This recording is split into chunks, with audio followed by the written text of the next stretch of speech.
Welcome in, everyone. I'm really excited this week. We have a lot going into the final stretch of the year. Typically, historically, one of the most bullish times of the year. So, always exciting. I have a list right here, paper right in front of me. Beautiful paper with tons of great setups. There's a lot of money to be made. First, let's review what the market has done in the last week because it was a little bit of an adventurous week, extra volatility in the market. So, if we look here, tapped, and now it's bouncing above that 10 weekly moving average. But let's go to the daily time frame really quick. S&P 500 reacted on Wednesday to the Fed news. Basically, the Fed came out with a more hawkish tone saying that they are not going to cut rates as much as previously anticipated by the market due to concerns of inflation. So they believe the economy is strong and they believe inflation may persist going into 2025.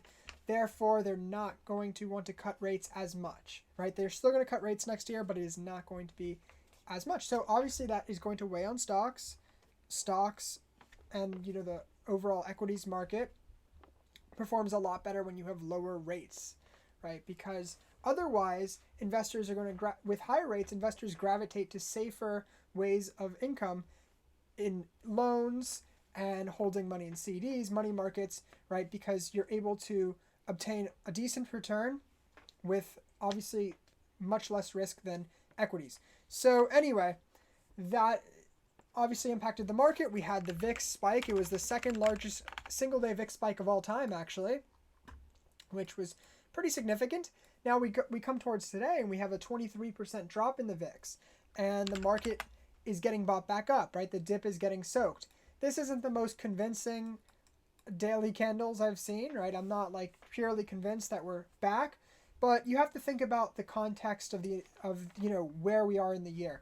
We're going into the Santa Claus rally. We're going into the most bullish time of the year basically over the next couple of weeks. So it's important to note that this dip is likely to get soaked up, and it's definitely more beneficial to have more of a bullish stance right now. However, I'm not one to just completely guess on the market direction.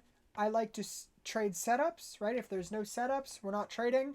And if the market is not strong, we don't want to trade either. But with that being said, I think given the current conditions, I have no issue taking trades.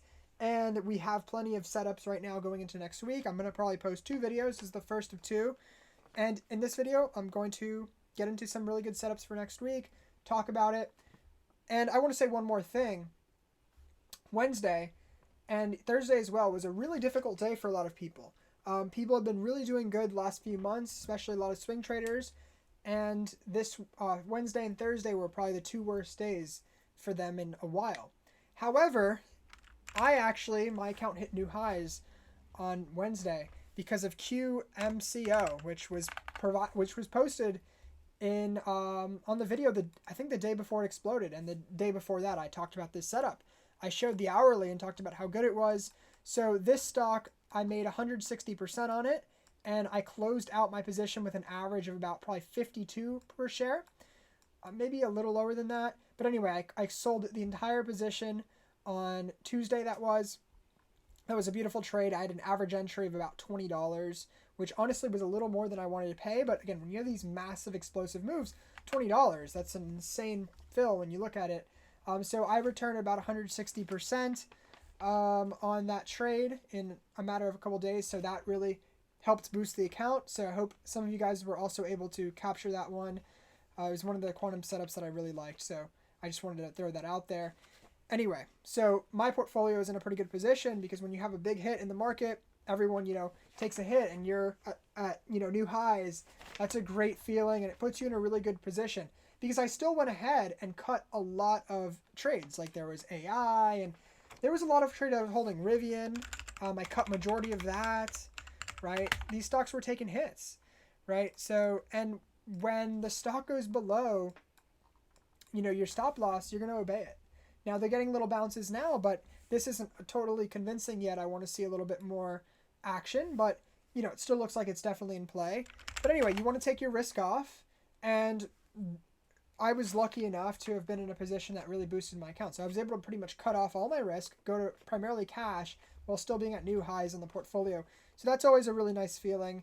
And I just wanted to throw that out there as well. Hopefully some of you guys capitalized on QMCO. I think a couple people in the Discord did. By the way, Discord is in the description. It's free. Go check it out. I have additional education and just overall community in there. Okay, so let's get into the setups now. Sorry I took a little bit more time explaining, but these are things that are important. Also, I just want to throw one more thing out there. Do not try to predict the S&P 500, right? Whether it goes up or down Monday, Tuesday, Wednesday, not worth trying to predict. Focus on the setups. Market has momentum. We have plenty of setups with momentum right now.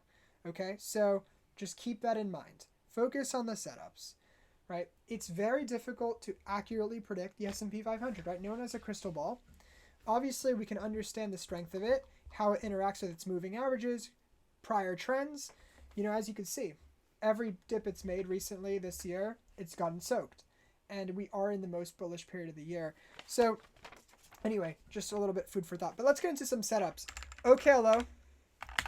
I like OKLO here. So this is a stock that, one of these nuclear names, very speculative. I mean, the company itself, questionable. Obviously, like many of these stocks, that make a 700% move, the company's usually not the highest quality. But anyway, OKLO, it's in a little bit of a wedge, and it looks like it's trying to break out of it. I'm actually in a small position already. I may add to it. But I was looking on the hourly, and I don't like the last few hours it had here on the hourly. I don't like that. But if you're looking at this from the perspective I had yesterday, this key level right here of about 21.6 looks beautiful, right? You get a little bit of that launch pad preparing to break through and pop out of this wedge, right? So you have this beautiful hourly setup, pulled back a little bit at the end of the day, but overall, this is something that I really want to watch also going into next week, because clearly I've been in this I've been in this position for 2 days now, and really haven't gotten much from my risk. I'm about even on this trade, and I took 2 days of basically, risk where this stock could make a move I don't want to have. So anyway, come Monday, so you pass over the weekend, which there's obviously risk that can happen there, and you see what this opens up at. Maybe if it breaks 22, you take a stab at this potentially. Also, you want to make sure there's good volume, which there was pretty good volume over the last few days on this one. Sorry, I think that explanation was a little shaky, but the point is it's a good setup. I'm definitely going to be watching in the beginning of next week to possibly add more. I have a small position at the moment. It's nothing significant. I want to keep risk lower. Guys, when the market is showing extra volatility, know that your setups can shake out a lot easier. So you want to come in with a lot less risk, more cash, and then take advantage when the setups occur. But you really want to have less risk on the table, less exposure to risk. PLTR. I hope I didn't completely screw up that explanation. But anyway, Palantir had a really nice hourly close, unlike OKLO. I was watching this key like 77 level, and it broke out of that today, so I added some. Again, not a huge position here. I'm keeping less risk, right? Like I just said, I want less risk exposure over the weekend here. But anyway, this was a beautiful daily chart, and you could see the volume it got. So this is a phenomenal trade. I think anyone that got in this today, it's a good trade. It's definitely worth the trade. You see the volume, right? So obviously pay attention to that volume right here. And see, got a nice bounce off of that 20 exponential moving average, strong volume, breaks out of this little range here. So I really like it. I think it's a solid name. Obviously, you look at the overall momentum this name has carried. It's really, really good. So today was definitely a good day for an entry on that, especially when you have a stock that's pushing new highs. Technically, it hasn't made any new highs, but it's right there. So overall, really nice stuff, Palantir. And it'll be a key watch going into Monday. I mean, this is still worth possible entry if you're not in already on Monday. Next one, UMAC. This is a robotics name. I'm in this already. I got it in earlier today. This is another one where pops out of a wedge on the hourly, and I like it. It still hasn't gotten a massive move on. So this is another name where it's like, okay, Monday, right? So the first three names I spoke about, I'm in positions on each, right? Smaller positions. And so they've kind of popped out of the wedge, most of them, but they still have more to kind of confirm and get the larger breakout. So like something like UMAC, yeah, popped out of that hourly wedge, But here it is with a key level at about 12.5, 12.6. I'd like to see it break through this. This is pretty key level here. And I would like to see much higher volumes on this. Like the volume wasn't very high today, so I would, especially on a 20% move, I would like to see more of this. So UMAC definitely really good potential for next week. I don't know why my words are slipping a little bit. It's weird. But anyway, so UMAC has good, and also my hair. I don't know what, I put some sea salt spray. It's not working right now. Got a haircut. It's a little bit of a mess, so I gotta style this thing better. But anyway, so UMAC going into next week, some key levels here. I'd like to see some stronger volume, so I kind of anticipated it with a small position on the break of that hourly wedge. But I think to add more to this position, I want to see a break over about 12.7 with some strong volume. That's what I want to see. But look, this is a 30 ADR name. The potential here is huge. It's already made a big move. Robotics could be an area that really takes off, like the quantum names. So it already has, really. But again, follow the themes that are working. Obviously, I don't think, I don't even have to do due diligence on this company to know it's most likely overvalued at this stage. But that's how it usually goes, right? In the short term, you're trading companies that may possibly be overvalued, but it's short term. We're following the technicals here. I'm just saying, like, they've already made a massive move. 30 ADR can definitely explode higher, right? Just like QMCO, just like many other trades that we catch. Okay, Rocket Lab next. So Rocket Lab is another trade that I cut on Wednesday. I cut it for a smaller loss. I think I took it on the pop of this wedge anyway, so it was pretty much slightly red trade, or maybe even, or maybe even slightly up. I don't know. It was somewhere around even. It wasn't very significant. But I'm just looking at this overall structure, and it's setting up again, so, I'll just pay attention to the structure. This definitely will have potential next week to do something. I'd like to see maybe an inside day. That's what I want to see on Monday, even if it's red, right? Red day would imply inside day. So maybe an inside day, even, something along the lines of that, tighten up a little bit more. This stock definitely has some potential. It's obviously made a massive move, and speaks for itself basically. Docs, DOCS. This is a nice name actually. I took a small position on the break of this little wedge here. It's made a nice move. I was looking at it earlier this year.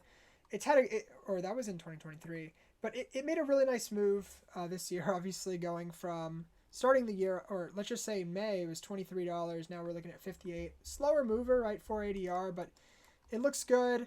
This isn't like it, but the main thing is that volume. That's what I'm looking at, right? Today, that had great volume. So there might be potential entry next week on this. We'll see.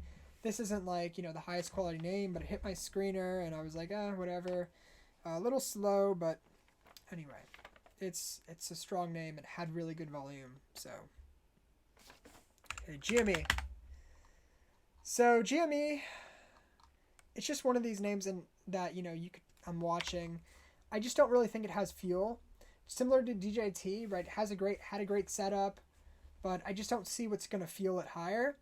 But, I'm focusing on this consolidation. I mean, look, with GME, you never know, and there's potential. There's potential here for sure. So I'm going to keep an eye on it. If it does get some big volume and it breaks out, it's certainly worth a stab, or maybe I shouldn't say that. It's worth a try. But anyway, that's what I'm looking at on GME, just looking at that overall structure. And obviously, GME has a lot of potential at all times. I mean, look at the types of moves it's made recently, popping out of the wedge. It's made a really nice move since.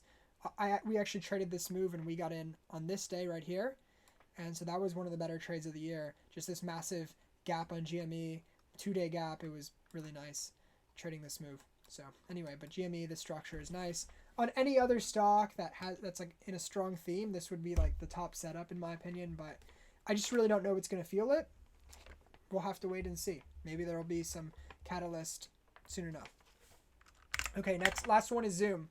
So Zoom has been on the watch list for a while. Like many of these names, they've been on the watch list. They had some nasty moves on Wednesday after the Fed news, and that kind of shook them up, but now they're recovering a little bit. And again, what I just described, stocks with relative strength, right? These stocks held up, and some of them are even higher than they were on Wednesday. So that definitely tells us that they have relative strength. there are buyers that are saying, okay, on any dip, really, we want to scoop this up, right? So that's something that is really important to see, especially when you're in an area of or time when volatility is heightened. You want to see the names that have the strength beyond, just the S&P 500 moving higher. Okay, so Zoom is one of those names in my opinion. It's held up really nicely. It's getting pretty much close to that 87 level, which for me is that breakout level. It's had a really nice rally over the last couple months, so I think the momentum is likely to continue. It's holding on here and it's showing some relative strength. So I'm pretty much just focused on this 87 level. When it breaks, I'll most likely take a trade. I just want to see some nice volume. Pretty straightforward, guys. Nothing crazy there, but these are all good setups. They're all strong. And in the next video, I'm going to have some more setups that'll also be this weekend. Guys, the weekend is when you put in the work. Put in the screen time. Go screen for some stocks. That is when a lot of the game plan can be drawn up, right? So anyway, I hope you guys enjoyed the video. Sorry if the explanations were a little shaky today. I don't know. It's probably the hair. I'm a little off. But anyway, I want to say happy holidays to everyone. Hope everyone enjoys time with their family and has a great holidays. And yeah, videos are going to continue. Please like, please subscribe. It'll mean a lot. It really goes a long way. I appreciate when you guys like, comment, subscribe. And also the Discord and my X is in the description, so go check that out. They're both free. So anyway, guys, hope you enjoy the video and bye.